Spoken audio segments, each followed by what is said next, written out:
You know that moment when you're mid-rant, pouring your heart out to a friend, and you're really getting into it? You're waving your hands, your voice is getting louder, and you're convinced you're about to have a breakthrough, or at least a really good story for your group chat. But then you look up, and the Gen Z kid across the table just stares at you.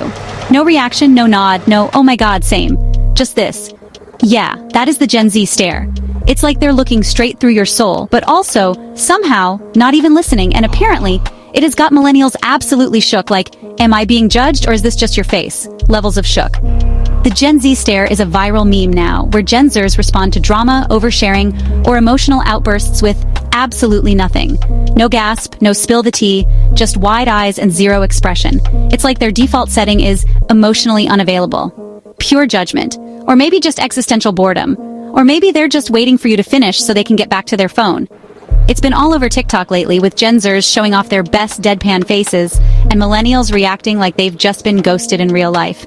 Usually, it's paired with millennials doing something, well, very millennial, like breaking into a choreographed dance or launching into a 10-minute story about their therapist. But let's rewind for a second. Where did all this generational trauma even start? Why are millennials so desperate for validation, and why does Gen Z look like they're allergic to feelings? See, millennials were raised by boomers who told them to work hard, cry in silence, and never quit a job, no matter how toxic. Vulnerability was for diary entries, not dinner tables. So millennials became experts at bottling things up, then oversharing at the worst possible moment, like at work, or with strangers at a party.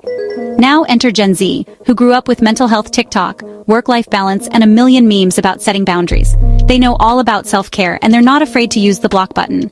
And let's be real. They have the emotional bandwidth of a goldfish. If your story isn't done in 30 seconds, you've lost them. They are not here for your trauma dump, Becky.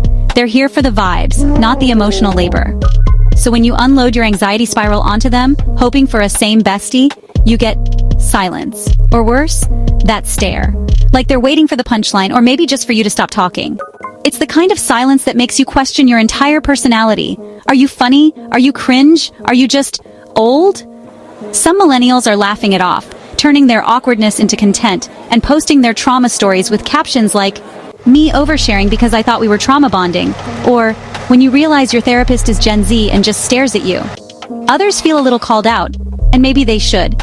Maybe it's time to ask why we need to share every existential crisis with the nearest barista.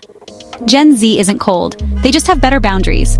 They know when to listen and when to say, "That sounds like a you problem."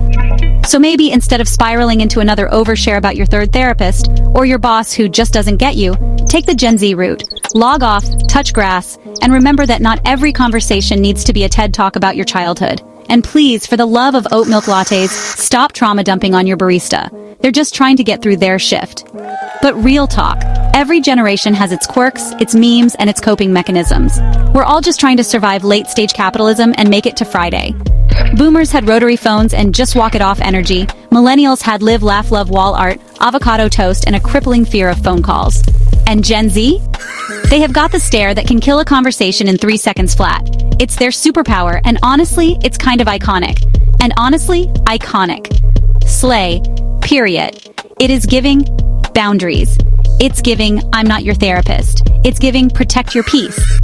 So next time you're about to trauma dump or launch into your latest existential crisis and the Gen Z kid locks eyes with you, take the hint. Or don't. But just know you're about to get that stare. Just be ready for that stare. It's not personal, it's generational. What do you think? Is Gen Z too cold, or are millennials just emotionally needy? Or is it just a vibe shift? Let me know in the comments. I want to hear your hot takes, your trauma dumps, and your best Gen Z stares. Don't forget to like, subscribe, and share this with your favorite millennial or Gen Z friend.